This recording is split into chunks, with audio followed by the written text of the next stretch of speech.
మానవులను కష్టాల నుండి గట్టెక్కించే వ్రతమే సంకష్టహర చతుర్థి వ్రతము. అందరికీ నమస్తే అండి. వెల్కమ్ టు శక్తి ఆరాధన. విఘ్నాలను తొలగించే గణపతికి చవితి తిథి అత్యంత ఇష్టమైన తిథి. మనకు ప్రతి నెలలో కృష్ణపక్షంలో మరియు శుక్లపక్షంలో 2 చవితులు వస్తాయండి.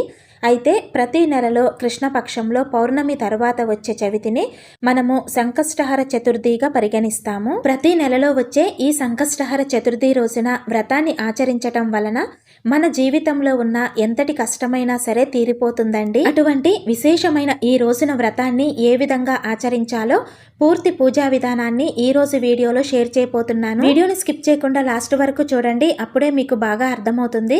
అలాగే ఇంతవరకు మన ఛానల్ని సబ్స్క్రైబ్ చేసుకుని వారు ఎవరైనా ఉంటే ఛానల్ని తప్పకుండా సబ్స్క్రైబ్ చేసుకోండి. వీడియో నచ్చితే కనుక వీడియోని లైక్ చేసి షేర్ చేయండి. ఇంకా లేట్ చేయకుండా వీడియోలోకి వెళ్ళిపోదామండి. మనకు తీరని కోరిక ఏదైనా ఉన్నా లేదా తీరని సమస్యతో బాధపడుతున్నా సరే ఈ వ్రతాన్ని 3 నెలలు, 5 నెలలు, 9 నెలలు లేదా 11 నెలలు ఒక సంకల్పంగా తీసుకొని చేసుకోవచ్చండి. ఈ వ్రతంలో ముఖ్యంగా ఆచరించవలసినవి ఉదయము సాయంత్రము 2 పూటలా కూడా పూజ చేసుకోవాలండి. అలాగే పగలంతా ఉపవాసం ఉండి సాయంత్రం చంద్ర దర్శనం చేసుకోవాలి. ఈ నియమాలను పాటిస్తూ ఈ వ్రతాన్ని ఆచరిస్తే ఎటువంటి తీరని సమస్యలు ఉన్నా, ఎటువంటి ధర్మబద్ధమైన కోరికైనా సరే తప్పకుండా తీరుతుందండి. ఈ వ్రతాన్ని ఆచరించే రోజు ఉదయాన్నే నిద్రలేచి ఇల్లు వాకిలి శుభ్రం చేసుకొని తలస్నానం చేసి వ్రతాన్ని ప్రారంభించాలి. ఈ వ్రతాన్ని మీ పూజా మందిరంలో ప్లేస్ ఎక్కువగా ఉంటే పూజా మందిరంలో చేసుకోండి. ఎందుకంటే ఈ రోజు వ్రతంలో మన సమస్యను, మన కోరికను ముడుపు రూపంలో కట్టి స్వామివారి దగ్గర పెట్టుకొని ఈ పూజ చేసుకోవాలండి. కాబట్టి పూజా మందిరంలో ప్లేస్ ఎక్కువగా లేనివారు ఈ విధంగా ఒక పీఠాన్ని ఏర్పాటు చేసుకొని పూజ అనేది చేసుకోండి. విడిగా ఈ విధంగా పీఠం ఏర్పాటు చేసుకుంటే స్వామివారి చిత్రపటం నిలుపుకోవటానికి ఈ విధంగా ఒక తమలపాకు పెట్టుకొని కొద్దిగా బియ్యం పోసి బియ్యంలో కాస్త పసుపు కుంకుమ వేసి ఇప్పుడు ఈ బియ్యం మీద మీ దగ్గర ఉన్న వినాయకుని విగ్రహం కానీ లేదా వినాయకుని చిత్రపటాన్ని కానీ పెట్టుకోవాలండి. స్వామివారి చిత్రపటం కింద పోసిన బియ్యాన్ని పూజ చేసుకున్న మరుసటి రోజు అంటే పంచమి రోజు పీఠాన్ని తీసినప్పుడు ఈ బియ్యం కూడా తీసి పక్కన పెట్టుకొని ఇంట్లో ఎటువంటి ఆటంకం లేని సమయంలో ఏదైనా స్వీట్ తయారు చేసుకొని ఇంట్లో అందరూ కూడా ప్రసాదంగా స్వీకరించాలి. మీరు పూజలో పెట్టుకున్న స్వామివారి చిత్రపటానికి కానీ విగ్రహానికి కానీ చక్కగా గంధం రాసి బొట్టు పెట్టి పూలతో అలంకరించుకోవాలి. వినాయకుడికి తెల్ల జిల్లేడు పూలంటే మహా ప్రీతికరం కాబట్టి మీకు అవకాశం ఉంటే ఈ రోజు స్వామివారిని తెల్ల జిల్లేడు పూలతో అలంకరించి పూజ చేయటానికి ట్రై చేయండి. ఈ తెల్ల జిల్లేడు పూలతో గణపతిని పూజించటం వలన వినాయకుని అనుగ్రహంతో పాటు ఆ పరమశివుని అనుగ్రహం కూడా కలుగుతుందండి. మనం ఏ పూజ చేసినా ఆ పూజలో ఎటువంటి విఘ్నాలు కలగకుండా ముందుగా పసుపు గణపతికి పూజ చేయాలి. మనం చేసేది సంకష్టహర చతుర్థి వ్రతమే కదా, చేస్తున్నది వినాయకుని పూజే కదా అని అనుకోవద్దండి. చేయబోతున్న వ్రతంలో కూడా ఎటువంటి విఘ్నాలు కలగకుండా ముందుగా పసుపు గణపతిని పూజించాలి. పూజలో పెట్టుకున్న పసుపు గణపతికి కూడా బొట్టు పెట్టి పూలు పెట్టి అలంకరించుకొని దీపారాధన చేసుకొని పసుపు గణపతికి పూజ చేసుకోవాలి. మన అవకాశాన్ని బట్టి పసుపు గణపతిని షోడశోపచారాలతో కానీ లేదా పంచ ఉపచారాలతో కానీ పూజించవచ్చు. ఇక్కడ నేను పసుపు గణపతికి పంచ ఉపచారాలతో పూజ చేస్తున్నాను. గణపతికి పసుపు కుంకుమ అక్షతలు సమర్పించి అలాగే పుష్పం గంధం ధూపం దీపం వస్త్రం సమర్పించాలి. పసుపు గణపతికి నైవేద్యంగా చిన్న బెల్లం ముక్కను కానీ లేదా పండ్లను కానీ సమర్పించవచ్చు. అలాగే తప్పకుండా గణపతి షోడశనామాలు చదువుకోవాలండి. గణపతి షోడశనామాలు స్క్రీన్ మీద ఇస్తున్నాను, తెలియని వారికి ఉపయోగపడుతుంది, ఒకసారి చూడండి. ఇలా పసుపు గణపతికి పూజ చేసుకున్న తరువాత ఈ పూజలో ఎంతో ముఖ్యమైన ముడుపును కట్టుకోవాలండి. ఈ ముడుపులో ఏ వస్తువులు వేసి ముడుపు కట్టాలి, కట్టిన ముడుపును ఎప్పుడు తీయాలి, ముడుపులో కట్టిన వస్తువులతో ఏం చేయాలి అనే విషయాలకు సంబంధించిన పూర్తి వీడియో మన ఛానల్లో షేర్ చేశానండి. వీడియో లింకు డిస్క్రిప్షన్లో ఇస్తాను. మీకు యూజ్ అవుతుంది అనుకుంటే తప్పకుండా ఒకసారి చూడండి. మనము ఏ కోరికతో అయితే ఈ ముడుపు కడుతున్నామో ఆ కోరిక అనేది తప్పకుండా నెరవేరుతుందండి.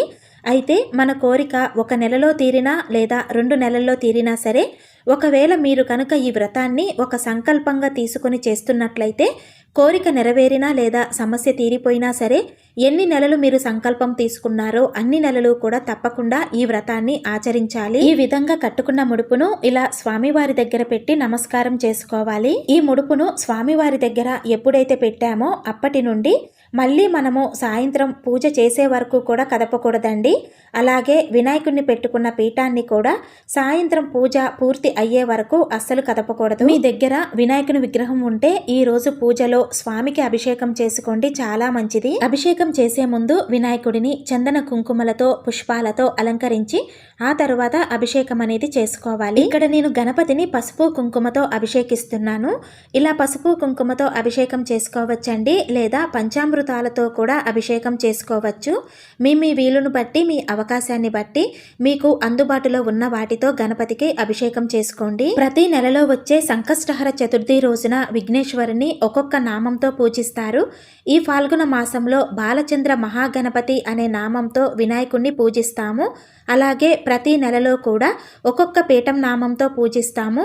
ఈ ఫాల్గుణ మాసంలో ఆగమ పీఠం నామంతో పూజిస్తామండి. మనము ఈ పూజను ప్రతి మాసంలో కృష్ణపక్షం అంటే పౌర్ణమి తరువాత 3-4 రోజుల్లో చవితి తిథి వస్తుందండి.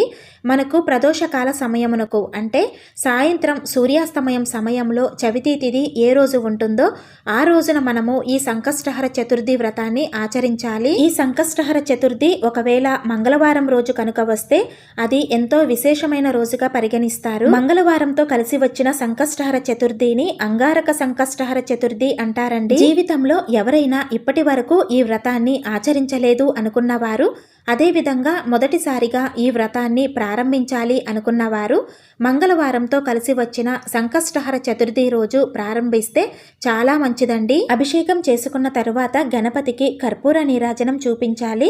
తరువాత స్వామివారి విగ్రహాన్ని శుభ్రంగా కడిగి ఏదైనా శుభ్రమైన క్లాతుతో తుడిచి మరలా చందన కుంకుమలతో అలంకరించి పూజలో పెట్టుకొని పూజ అనేది యథావిధిగా కొనసాగించాలండి. ఈ రోజు పూజలో గణపతిని తప్పకుండా షోడశోపచారాలతో పూజించాలి. షోడశోపచార అంటే 16 ఉపచారాలతో గణపతిని పూజించటం. ఒక్కొక్క ఉపచారం చదువుకుంటూ గణపతికి అర్ఘ్యపాద్యములు సమర్పిస్తూ స్వామిని ఆవాహనం చేసుకొని పూజ చేసుకోవాలి. షోడశోపచారాలతో పూజ ఏ విధంగా చేయాలో సప్త శనివారానికి సంబంధించిన ఒక వీడియోలో షేర్ చేశానండి. వీడియో లింకు డిస్క్రిప్షన్లో ఇస్తాను. మీకు యూజ్ అవుతుంది అనుకుంటే తప్పకుండా ఒకసారి చూడండి. ఈ రోజు వ్రతంలో తప్పకుండా సంకటనాశన గణేష స్తోత్రం అనే స్తోత్రం ఉంటుందండి.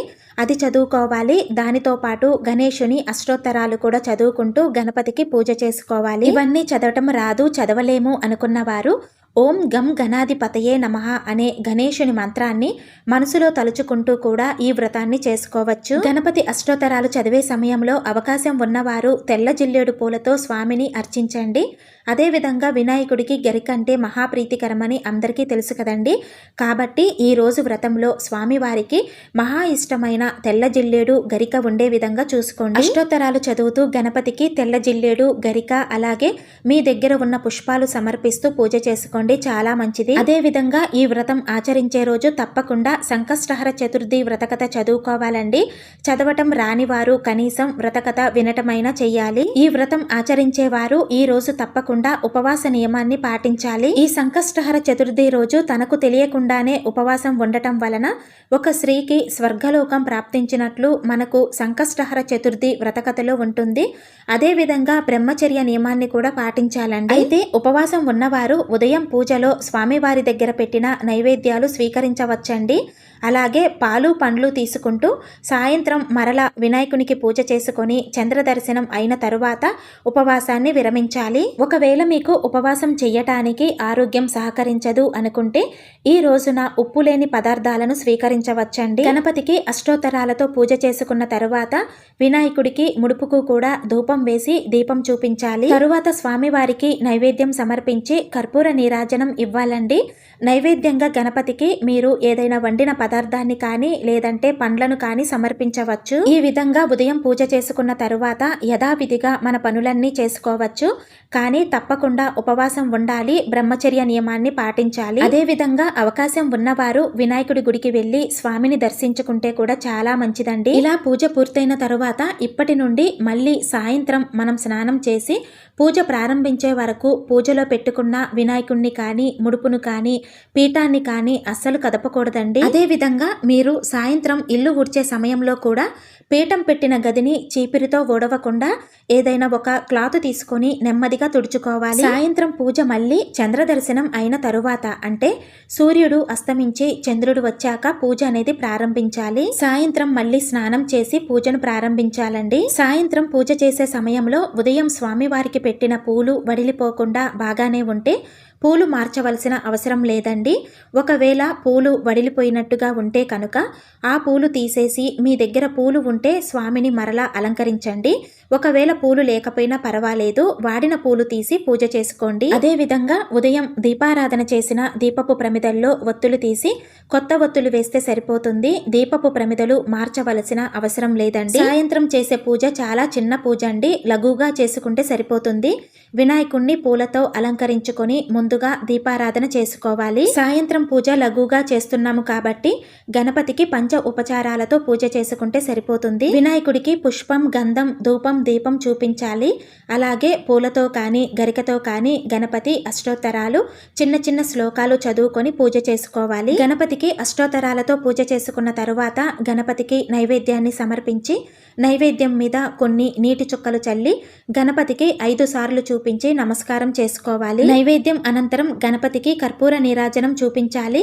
పూజ పూర్తయిన తరువాత చంద్ర దర్శనం చేసుకొని చంద్రునికి అర్ఘ్యం ఇచ్చి చంద్రుడికి నమస్కారం చేసుకొని తరువాత ఉపవాసాన్ని విరమించాలండి. సాత్వికమైన సాధారణమైన ఆహారం మాత్రమే తీసుకోవాలండి. నాన్ వెజ్ అనేది అస్సలు తినకూడదు. ఈ పూజ మనకు సాయంత్రం సమయంలో పూర్తవుతుంది కాబట్టి పూజ అయిపోయాక పీఠాన్ని, దేవుని ఫోటోని, విగ్రహాన్ని కదిలించకూడదండి. మరుసటి రోజు ఉదయం మరలా స్నానం చేసి అప్పుడు పీఠాన్ని, దేవుని ఫోటోని, విగ్రహాన్ని, పూజా సామాగ్రిని తీసి భద్రపరచుకోవాలి. అదేవిధంగా పీఠం తీసేంత వరకు కూడా బ్రహ్మచర్య నియమాన్ని తప్పకుండా పాటించాలండి. తెలుసుకున్నారు కదండి సంకష్టహర చతుర్థి వ్రతాన్ని ఏ విధంగా ఆచరించాలి, ఎటువంటి నియమాలు పాటించాలి అనే వాటి గురించి. ఇంకా మీకేమైనా సందేహాలు ఉంటే కింద కామెంట్ సెక్షన్ ద్వారా తెలియచేయండి, తప్పకుండా రిప్లై ఇస్తాను. ఈ వీడియో నచ్చితే వీడియోని తప్పకుండా లైక్ చేసి షేర్ చేయండి. ఇలాంటి మరిన్ని వీడియోస్ కోసం మన ఛానల్ని సబ్స్క్రైబ్ చేసుకొని నన్ను సపోర్ట్ చేస్తారని ఆశిస్తున్నానండి. శ్రీమాత్రే నమః.